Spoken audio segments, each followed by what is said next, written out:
على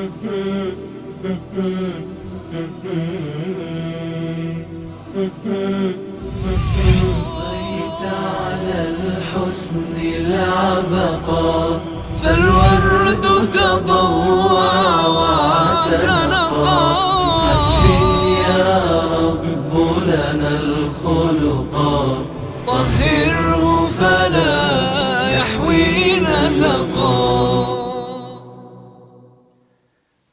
اعوذ باللہ من الشیطان الرجیم. بسم اللہ الرحمن الرحیم. الحمد للہ رب العالمین والصلاة والسلام علی حبیب قلوبنا و طبیب نفوسنا و شفیع ذنوبنا افضل الاولین و اشرف الاخرین العبد المعیت الرسول المصدق المحمود الاحمد ابی القاسم محمد. اللہم صلی علی محمد و آل محمد وعجل فرجہم واہل بیتہ الطیبین الطاہرین المعصومین المظلومین الغر المیامین الذین اذہب اللہ عنہم الرجس وطہرہم تطہیرا. اللہم صلی علی محمد و آل محمد وعجل فرجہم. اما بعد فقد قال اللہ الحکیم ما یلفظ من قول الا لدیہ رقیب وعتید. وقال رسول اللہ صلی اللہ علیہ وآلہ وسلم نجات المؤمن فی حفظ لسانہ. وقال مولانا امیر المؤمنین علی بن ابی طالب علیہ السلام اذا تم العقل نقص الکلام. مومنین کرام، آپ کے خدمت میں اس درس میں جس موضوع کو انتخاب کیا ہے وہ موضوع زبان کو گناہوں سے بچانا ہے، زبان کی حفاظت کرنا ہے، اور زبان کی اصلاح کرنے کی اور زبان کی حفاظت کرنے کی روایات اور آیات کی روشنی میں ضرورت اور تاکید، اس حوالے سے آپ کی خدمت میں کچھ گفتگو جو ہے وہ کرنا ہے اور کچھ عرائض پیش کرنا ہے. سب سے پہلے آپ کی خدمت میں زبان کے حوالے سے مختصر وضاحت کرنا ضروری سمجھتا ہوں. زبان اگر اس کی اصلاح ہو جائے اور زبان کو نیکیوں میں اور خدا کے ذکر میں، محمد آل محمد کے اوپر درود پڑھنے میں اور ہدایت کے لیے، نصیحت کے لیے اور انسان کی بھلائی کے لیے اگر استعمال کیا جائے تو یہ زبان بہترین نعمت ہے اور عظیم عطیہ پروردگار ہے، اور پھر اس زبان کے ذریعے سے انسان عظیم مقامات اور درجات کو پا لیتا ہے. یہی زبان ہے کہ جس کے ذریعے سے انسان جو ہے وہ عبادت کرتا ہے، ذکر کرتا ہے اور نماز پڑھتا ہے، قرآن پاک کی تلاوت کرتا ہے، اور محمد آل محمد کے فضائل و مصائب و دیگر جو عظیم ہدایت ہے، نصیحت ہے، ان تمام سب کا وسیلہ جو ہے وہ زبان ہے. لہٰذا یہ زبان پھر جس کو روایات میں مفتاح الخیر کہا گیا ہے، یعنی نیکیوں کی چابی بن جاتی ہے.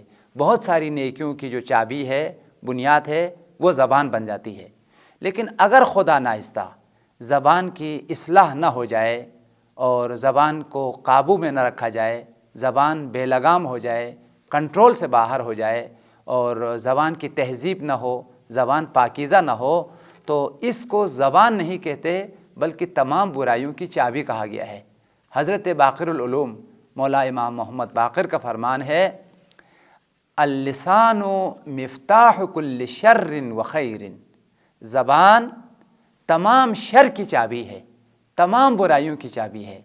یعنی زبان جو ہے وہ بہت سارے گناہوں کا وسیلہ ہے، اور زبان کی بہت ساری آفات ہیں، بہت سارے نقصانات ہیں، اور زبان کی وجہ سے انسان بہت سارے جو ہے نا وہ گناہ بجا لاتے ہیں. مثلا زبان کی وجہ سے انسان غیبت کرتا ہے، زبان کی وجہ سے انسان جو ہے نا وہ جھوٹ بولتا ہے، زبان کی ذریعے وجہ سے انسان کسی پر تہمت لگاتا ہے، زبان کی وجہ سے کسی کی دل آزاری کرتا ہے، اور زبان کی وجہ سے جو ہے انسان نازیبا اور انتہائی جو ہے وہ پست جو ہے گفتگو کر لیتا ہے، گالی دیتا ہے اور غلط قسم کے الفاظ جو ہے منہ سے جاری کرتا ہے. لہٰذا زبان سے بے شمار جو ہے وہ گناہ انجام دیتے ہیں. یہ اس صورت میں ہے کہ اگر زبان کو کنٹرول نہ کیا جائے، زبان کی اصلاح نہ کیا جائے. اس لیے اس بات کا سمجھنا ضروری ہے کہ روایات کی روشنی میں ہمارے لیے بہت زیادہ تاکید کی گئی ہے کہ تم اپنی زبان کو کنٹرول کرو، زبان کو قابو میں رکھو، کم گفتگو کیا کرو، کم جو ہے وہ بولا کرو۔ سکوت کی بڑی فضیلت ہے، سکوت کی جو ہے بڑی جو ہے نا وہ تاکید ہے۔ جب تک انسان خاموش رہتا ہے کوئی گناہ نہیں ہوتا ہے، کسی کی دل آزاری نہیں ہوتی ہے، کسی قسم کا گناہ جو ہے انسان کے نامہ اعمال میں نہیں لکھا جاتا ہے۔ اس وجہ سے روایت میں ہے انسان جب تک خاموش ہے، یہ دونوں فرشتے بھی جو ہے نا بالکل خاموش ہے، کچھ نہیں لکھتے، نہ گناہ لکھا جا رہا ہے نہ نیکی، بالکل خاموش۔ قلم جو ہے نا وہ تحریر، کچھ چیز جو ہے نا تحریر نہیں کر رہا ہے۔ لیکن جب بولنے لگا اب لکھنے لگا۔ کیا لکھا؟ اگر زبان سے اچھی گفتگو ہے، ذکر ہے، عبادت ہے، نیکی ہے، ہدایت ہے، تو دائیں فرشتے نے نیکیاں اور عبادات لکھنا شروع کر دیا۔ لیکن اگر زبان کی اگر اصلاح نہیں ہوا تو زبان سے خدا ناخواستہ جتنے غلط باتیں اور جتنے نامناسب اور ناجائز باتیں تم جو بھی کچھ کہہ رہے ہو، بول رہے ہو، وہ فرشتے لکھ رہے ہیں۔ کیا کیا باتیں پورے دن بھر تو نے کی، کتنی اچھی باتیں کی، کتنی نیک باتیں کی، کتنی جو ہے نا اچھی گفتگو کی، کتنے نیک ہدایتیں اور ذکر، درود اور خدا کی رضا کے لیے کتنی تم نے گفتگو کی، وہ باتیں بھی جو ہے وہ لکھی جا رہی ہے۔ اور کتنی تم نے غلط باتیں کی، کتنا تم نے جھوٹ بولا، کتنا تم نے غیبت کی، کتنا معاذ اللہ تم نے گالی دی، اور کتنا جو ہے نا تم نے دل آزاری کی جو ہے نا وہ باتیں کی۔ لہٰذا تمہاری جو زبان ہے اس سے بے شمار گناہ جو ہے نا وہ پائے، بے شمار گناہ جو وہ انجام ہوئے۔ اگر تم زبان پر کنٹرول کر لیتے تو یہ سارے گناہ انجام نہ ہوتے۔ قرآن پاک کی آیت ہے ما یلفظ من قول الا لدیہ رقیب وعتید، سورہ قاف آیت نمبر 18۔ کوئی بھی لفظ تم نہیں بولتے ہو، تم تکلم اور گفتگو نہیں کر رہے ہو، مگر ہی کہ دونوں جو کرام الکاتبین ہے، اس رقیب اور عتید ہے، دائیں اور بائیں جانب کے جو فرشتے ہیں کرام الکاتبین، وہ لکھ رہے ہیں۔ ما یلفظ من قول، کوئی بھی گفتگو تم نہیں کرتا، کوئی بھی کلام تم نہیں کرتا، الا لدیہ رقیب وعتید، یہ جو فرشتہ ہے وہ بھی لکھ رہا ہے، اس طرف کا جو فرشتہ ہے دونوں جو ہے لکھ رہا ہے۔ اگر تم نے نیک گفتگو کی ہے، اچھی گفتگو کی ہے، ذکر کیا ہے اور درود پڑھا ہے، ہدایت کی ہے، تو یہ فرشتہ لکھتا ہے کہ اس نے بہترین باتیں کی، بہترین ذکر کیا، درود اس نے پڑھ لیا۔ لیکن اگر خدا نخواستہ تمہارے زبان سے اگر جھوٹ نکلا ہے، غیبت کی ہے، دل آزاری ہوئی ہے، تو یہ فرشتہ لکھتا ہے کہ اس نے زبان سے کتنے گناہ کی۔ لیکن جب تک کنٹرول میں ہے، قابو میں ہے، خاموش ہے، وہ دونوں فرشتے جو ہیں وہ قلم کو محفوظ رکھا ہے، کچھ نہیں لکھا جاتا۔ لہٰذا بولنے کے بعد یا تو انسان اس کے اعمال ہے، عبادت ہے، درجات کی بلندی کا سبب ہے، یا پھر زبان کنٹرول سے باہر ہو، خدا نخواستہ زبان پر قابو نہیں ہے، تو وہ پھر گناہ بھی انسان کی زبانوں سے جو وہ سرزد ہوتا ہے۔ اس وجہ سے متعدد روایات میں آیا ہے کہ تم اپنی زبان کنٹرول کرو، زبان کی حفاظت کرو، تاکہ گناہوں سے تم محفوظ ہو جائے، گناہوں سے تم بچ سکے۔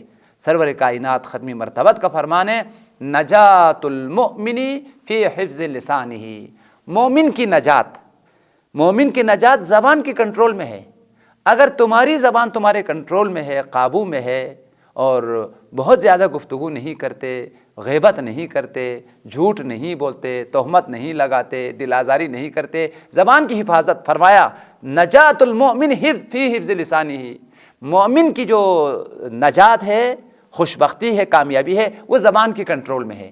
جب تک تمہاری زبان تمہارے کنٹرول میں ہے، تمہارے لیے نجات ہے، تمہارے لیے مغفرت ہے، تمہارے لیے بہترین مقامات ہے۔ لیکن اگر تمہاری زبان تمہاری کنٹرول سے باہر ہوا، زبان اب تمہارے قابو میں نہیں ہے، بہت بول رہے ہو، غلط اور صحیح بہت باتیں کر رہے ہو، تو سمجھو کہ تم نے اپنی زبان کی وجہ سے اپنی نجات کو، اپنی کامیابی کو جو ہے نا وہ کھو دیا ہے۔ ایک اور روایت، اس روایت کو تنبیہ الغافلین ایک بہترین کتاب ہے، پیغمبر کی ارشادات اور پیغمبر کے روایات کا مجموعہ ہے، تنبیہ الغافلین باحادیث سید المرسلین کے نام سے یہ کتاب ہے، اور اس کے صفحہ نمبر 165 پر یہ روایت موجود ہے۔ ابی سعید خدری نے اس روایت کو سرور کائنات سے نقل کیا ہے، ان رسول اللہ قال جاء رجل الى النبی فقال یا رسول اللہ اوصنی۔ ابی سعید خدری کہتا ہے کہ پیغمبر کی خدمت میں ایک شخص آیا اور پیغمبر سے تقاضا کی، یا رسول اللہ میرے لیے نصیحت کیجئے، میرے لیے ہدایت کیجئے۔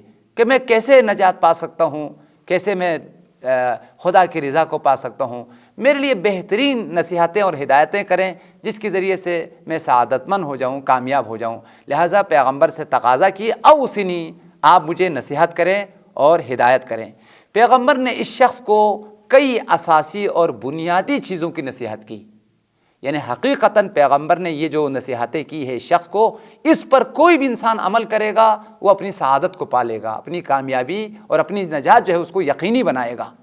پیغمبر نے فرمایا، فقال رسول اللہ، اس شخص کو وصیت اور نصیحت کرتے ہوئے فرمایا، علیک بتقوی اللہ فإنہا جماع کل خیر، تمہارے لیے تقوی الہی ضروری ہے، تم اپنے دل میں تقوی پیدا کرو، تقوی الہی جو ہے اختیار کرو، یعنی تمام واجبات پر عمل کرو، جتنے بھی محرمات ہیں، معصیتیں ہیں، ان سے اپنے آپ کو بچاؤ۔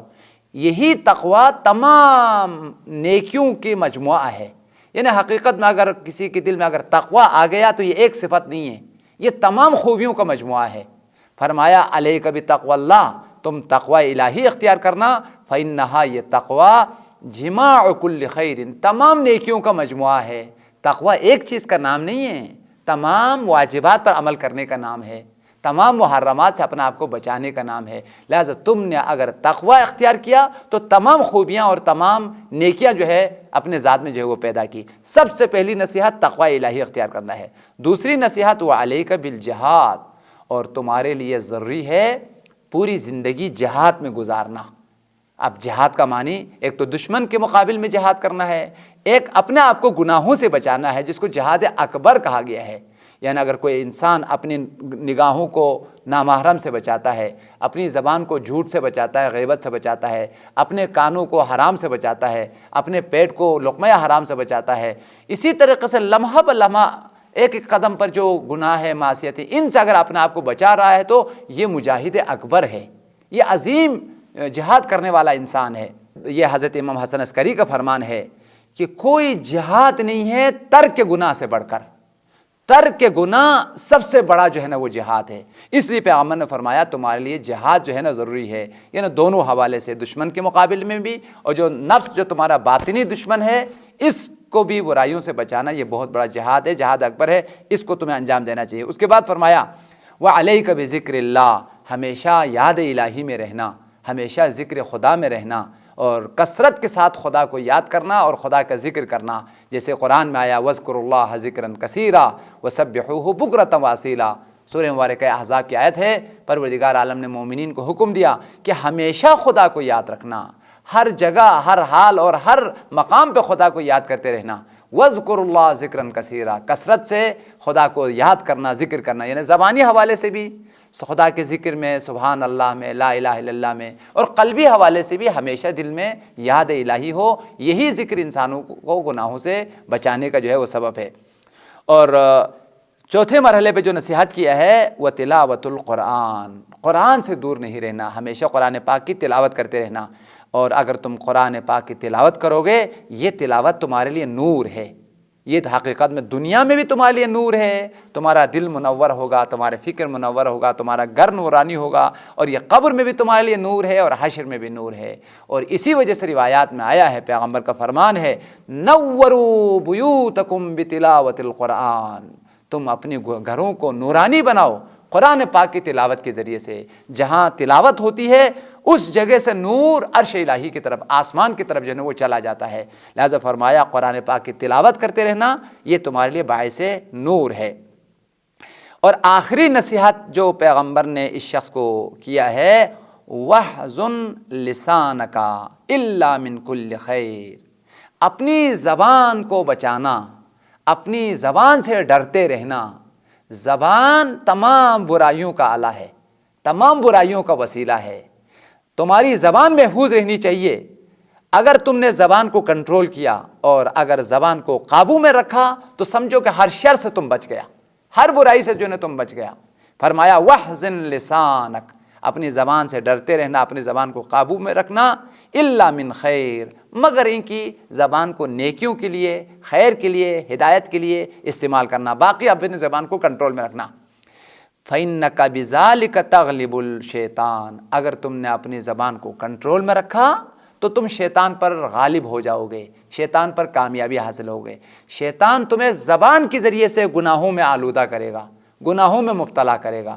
اگر تم نے زبان کو کنٹرول رکھا، زبان کو قابو میں رکھا، تو شیطان تمہیں ضرر نہیں پہنچا سکتا ہے اور شیطان تم پر غالب نہیں آ سکتا ہے۔ اور جس انسان کی زبان جو ہے نا بے لگام ہے، کنٹرول سے باہر ہے، تو پھر شیطان اسی زبان کے ذریعے سے ہزاروں گناہوں میں وہ مبتلا کر دیتا ہے۔ اس لیے سرور کائنات نے فرمایا زبان کی حفاظت کرنا، فَإِنَّ بِذَلِكَ تَغْلِبُ الشَّيْطَانَ، زبان کی کنٹرول کرنے کے ذریعے سے انسان مومن شیطان پر غالب ہوتا ہے اور شیطان پر کامیابی جو ہے وہ حاصل کرتا ہے۔ اسی وجہ سے ایک اور روایت میں آیا ہے، یہ روایت جو ہے میں نے اس کتاب سے بہت زیادہ استفادہ کیا ہے اور بہت مرتبہ اس کتاب کا حوالہ دیا ہے، اخلاق اسلامی کی جو ہے وہ صفحہ نمبر 115 میں یہ روایت نقل ہے۔ زبان کی آفات اور زبان کی کنٹرول کرنے کی تاکید کے حوالے سے اس روایت کو نقل کیا ہے۔ پیغمبر نے فرمایا جو شخص 3 کام انجام دیتا ہے وہ خوشبخت انسان ہے، وہ کامیاب انسان ہے۔ یعنی انسان کی کامیابی 3 چیزوں میں ہے۔ اگر کوئی شخص 3 چیزوں پر عمل کر رہا ہے، 3 چیزیں اگر کسی کی زندگی میں ہے، تو پیغمبر نے اسے بشارت دی کہ تم کامیاب ہے، تم خوشبخت ہے، تمہاری دنیا بھی کامیاب ہے، تمہاری آخرت بھی کامیاب ہے، کامیاب انسانوں میں تم شامل ہو۔ لیکن 3 چیزیں اپنی زندگی میں رکھنی چاہیے۔ فرمایا طوبیٰ لمن ملک لسانہ، خوشبخت ہے، کامیاب ہے، خوش نصیب انسان ہے وہ انسان جس کی زبان کا وہ خود مالک ہے، زبان کو اس طریقے سے اس نے اصلاح کیا ہے، قابو میں رکھا ہے، جہاں بولنا چاہیے وہاں بولتا ہے، جہاں زبان کو حرکت میں لانی چاہیے، جہاں زبان سے استفادہ کرنا چاہیے وہاں وہ زبان سے استفادہ کرتا ہے۔ زبان کا وہ مالک ہے، زبان پر وہ کنٹرول کرتا ہے۔ جس کی زبان قابو میں ہے، کنٹرول میں ہے، وہ انسان کامیاب اور خوشبخت ہے۔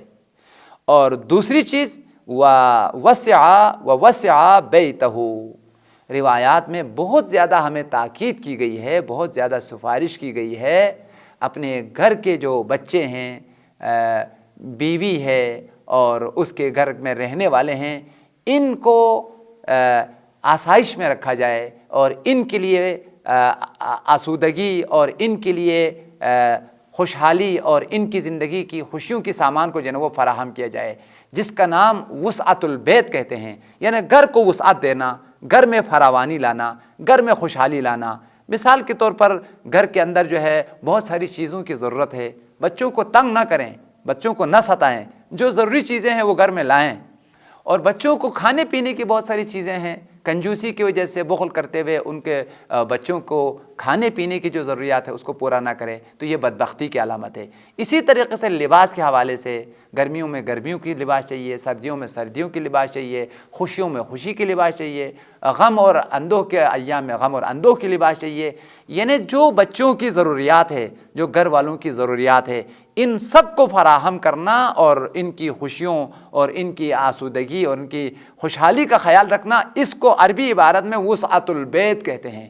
گھر میں فراوانی، گھر میں وسعت دینا۔ پیغمبر نے فرمایا وہ انسان خوشبخت ہے، خوش نصیب ہے، خدا کا مقرب انسانوں میں سے ہیں جو اپنے بچوں کو خوشحال رکھتا ہے، اپنی بچوں کی ضروریات کو پورا کرتا ہے اور ان کی آسودگی اور ان کی آرامش اور ان کی سکون کے لیے جو جو چیزیں ضروریات ہیں ان کو فراہم کرتا ہے۔ تو اس نے اپنے بچوں کو خوش رکھا ہے، اللہ اس کو خوش رکھتا ہے۔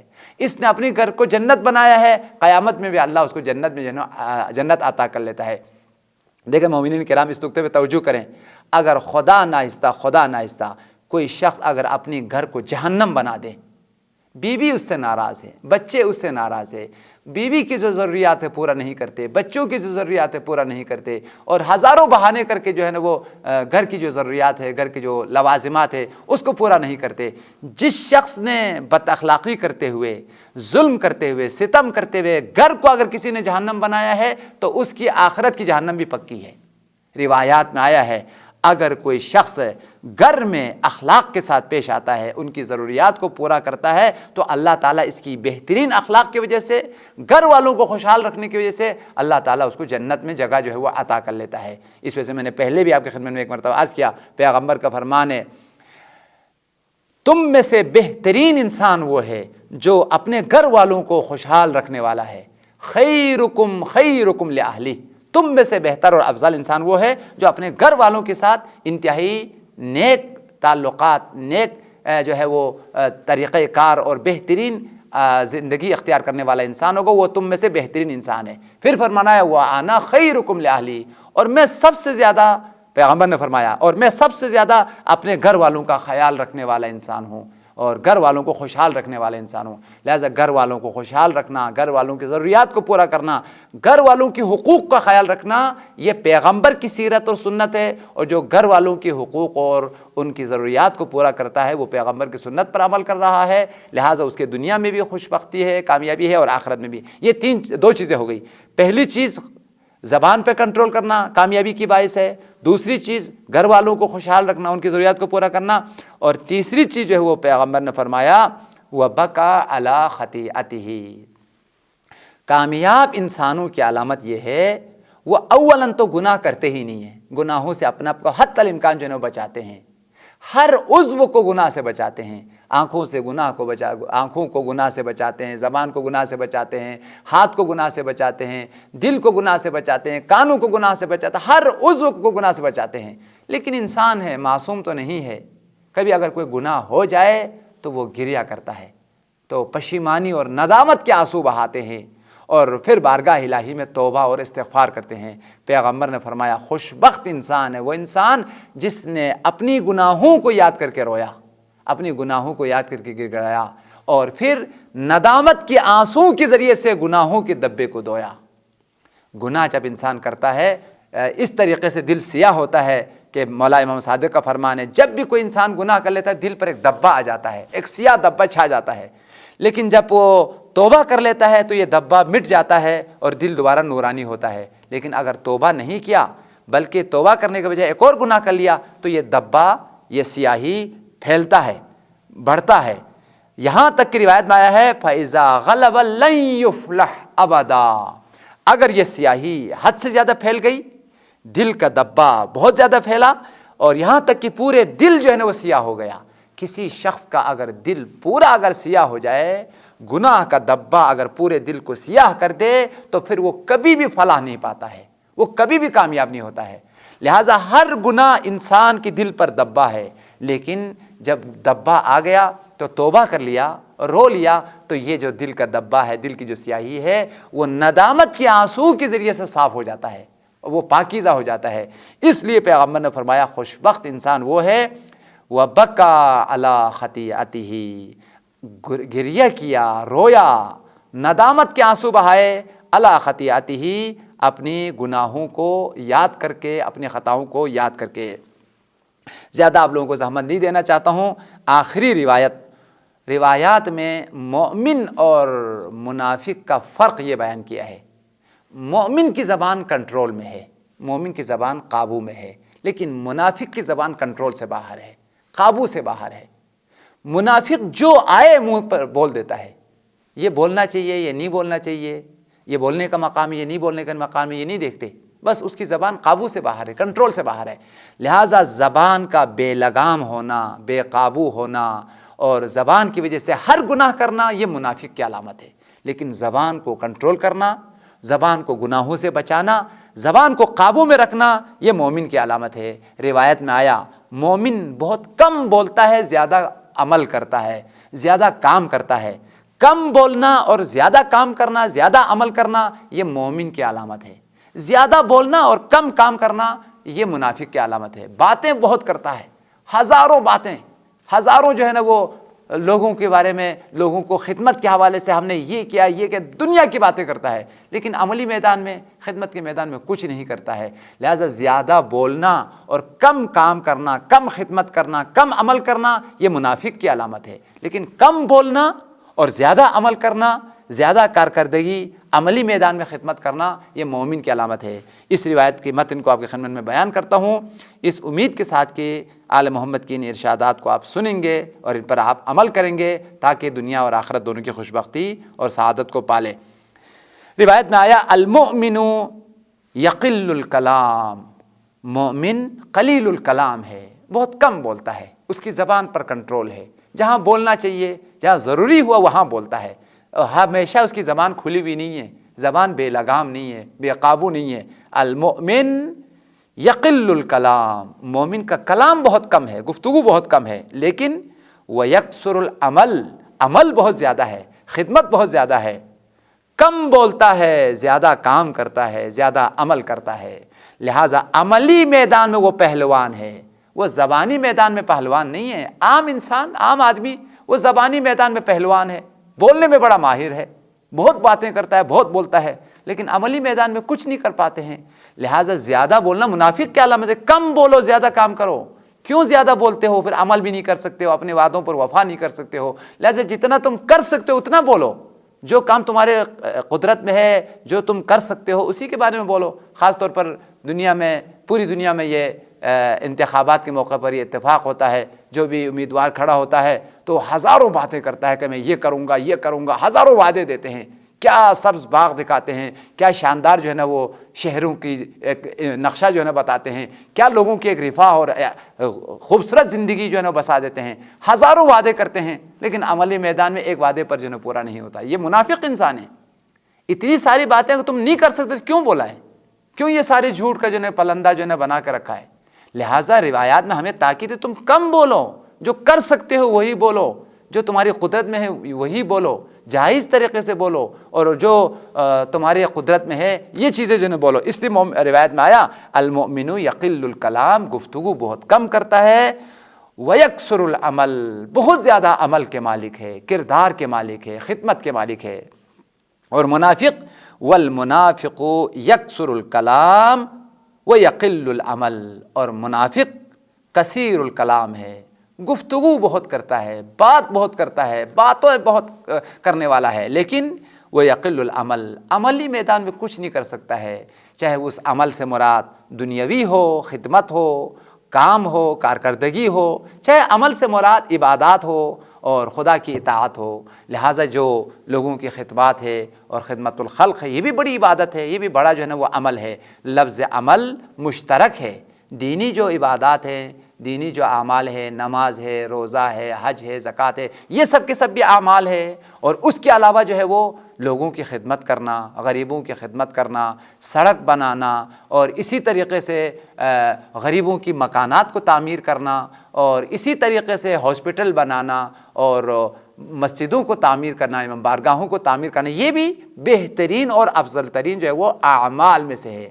جب ہم لفظ عمل کو سنتے ہیں، عمل کی فضیلت ہم سنتے تو فوراً ہماری ذہن جو ہے وہ نماز کی طرف جاتی ہے، اور ہماری ذہن جو روزے کی طرف، ہماری ذہن جو ہے وہ قرآن پاک کی تلاوت کی طرف۔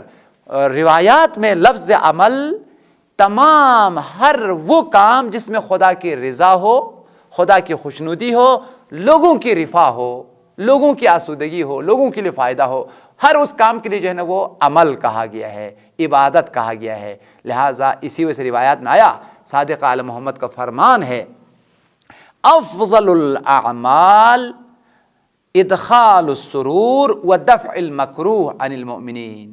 مولا امام صادق نے فرمایا بہترین عبادت مومن کی پریشانی کو دور کرنا ہے، مومن کو مشکلات سے جو ہے نا وہ نجات دینا ہے، اور ساتھ ساتھ وہ ادخال السرور، اس کی دل کو خوش کرنا ہے۔ کیا پریشانی ہے؟ اگر کسی کا علاج نہیں ہو رہا ہے اور بیماری کی وجہ سے پریشان ہے، پیسے نہ ہونے کی وجہ سے پریشان ہے، تو اس کو علاج کے لیے پیسے دیا جائے، اس کی پریشانی کو دور کر لیا جائے۔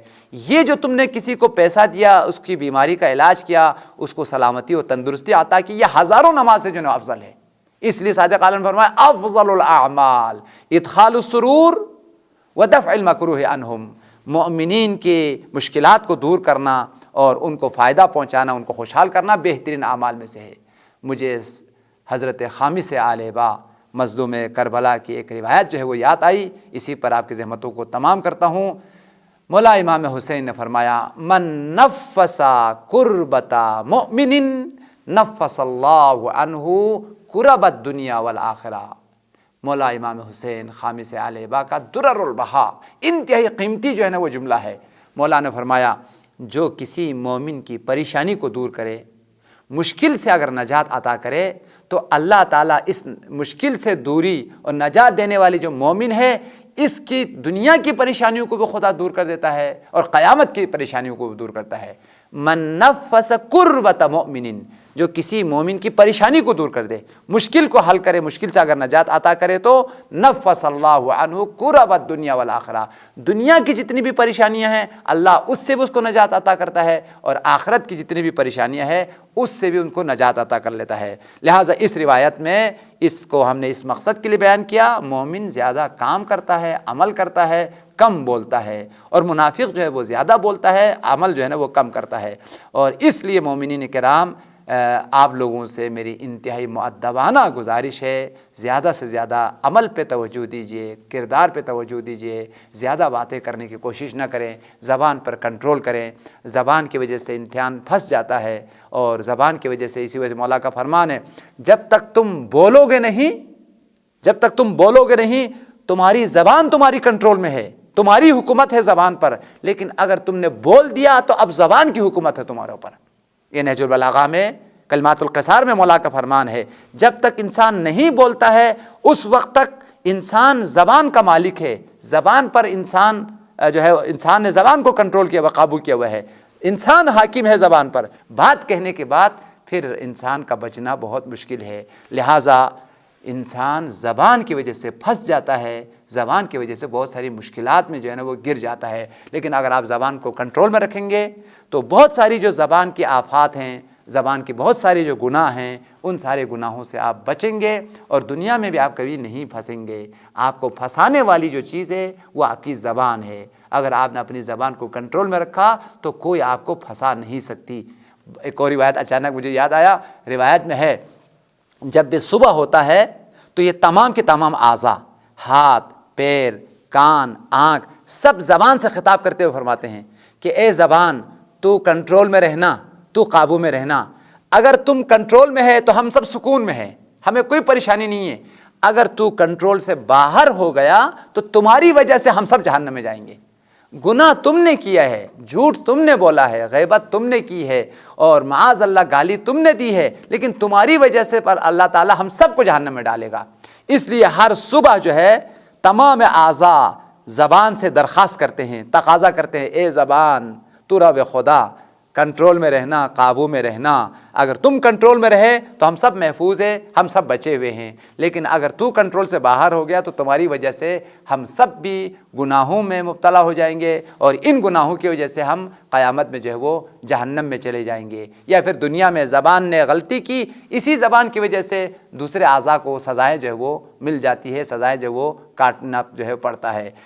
لہٰذا مومنین کرام، ان روایات کی روشنی میں ہمیں اپنی زبان کو کنٹرول میں رکھنا چاہیے، زبان کو عبادت کے لیے، ذکر کے لیے، صلوات کے لیے، اور دین کی ہدایت کے لیے، پیغام الہی کو پہنچانے کے لیے، ان کاموں کے علاوہ ہمیشہ زبان کو کنٹرول میں رکھنا چاہیے۔ اسی کا نام صمت ہے، اسی کا نام خاموشی ہے، اور اسی کی بڑی فضیلت اور منزلت کو آل محمد نے بیان کیا ہے۔ خدایا پروردگار، تیری عظمت، تیری جلالت، تیری قدرت اور کبریائی کا واسطہ، محمد و آل محمد کی امامت اور ولایت کا واسطہ، تیرے حبیب سرور کائنات کی نبوت اور رسالت کا واسطہ، ہمیں ہر برائیوں سے، ہر گناہوں سے نجات پیدا کرنے کی توفیق عطا فرما۔ ہمیں اپنی زبان پر قابو اور کنٹرول کر کے گناہوں سے بچنے کی اور گناہوں پر قابو پانے کی توفیق عطا فرما۔ خدا بندہ آل محمد کی روایات پر اور ان کی ارشادات پر عمل کر کے دونوں جہانوں میں ہمیں سرخروئی اور سعادت عطا فرما۔